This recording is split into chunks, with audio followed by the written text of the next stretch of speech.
পৃথিবীর সবচেয়ে শুষ্ক আর নির্মম এক মরুভূমি চীনের তাকলামাকান মরুভূমি, যেখানে শতাব্দীর পর শতাব্দী মানুষ শুধু বাঁচার লড়াই করেছে, একটানা প্রতিকূলতার মুখে টিকে থাকার সংগ্রাম চালিয়েছে।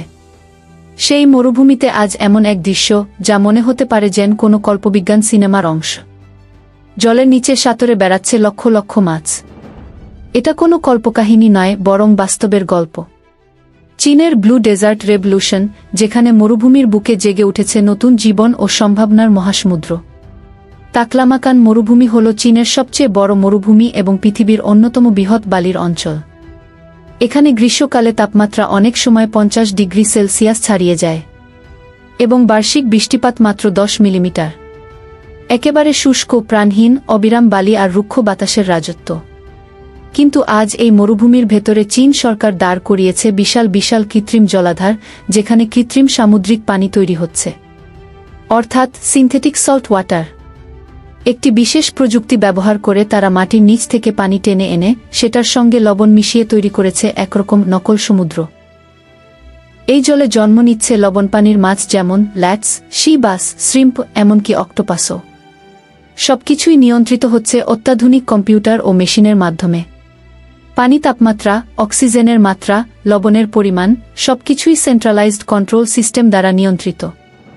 এখানে প্রশ্ন আসে, এত বিশাল পরিমাণ পানি এসেছে কোথা থেকে?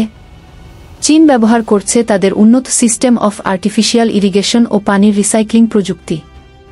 এই প্রযুক্তির মাধ্যমে তারা মাটির নিচ থেকে পানি তুলে নিয়ে আসছে, সেটায় লবণ মিশিয়ে তৈরি করছে মাছ চাষের পরিবেশ।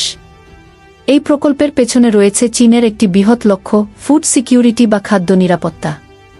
বিশ্বের সবচেয়ে জনবহুল দেশ চীনে 140 কোটির বেশি মানুষ বাস করে, আর সমুদ্র তীরবর্তী অঞ্চলগুলো ইতোমধ্যেই দূষণ ও অতিরিক্ত মৎস্য আহরণের শিকার।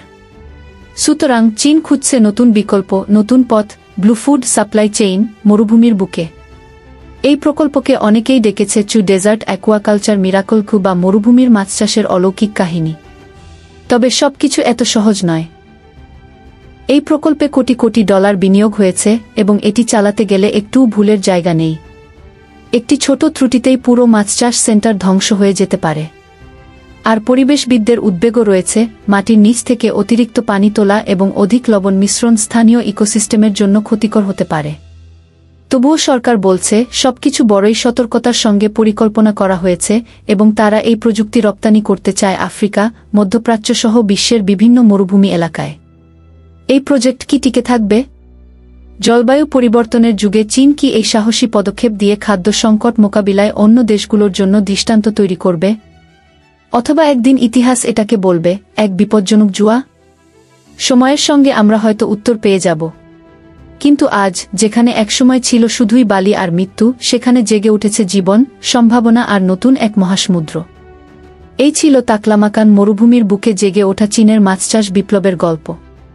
আপনি যদি ভিডিওটি পছন্দ করেন তাহলে লাইক দিন, শেয়ার করুন এবং আমাদের চ্যানেলটি সাবস্ক্রাইব করতে ভুলবেন না। কমেন্টে জানান আপনার মতামত এই ব্লু ডেজার্ট রেভলিউশন নিয়ে। আমাদের সাথে থাকুন নতুন নতুন গল্পের জন্য। ধন্যবাদ।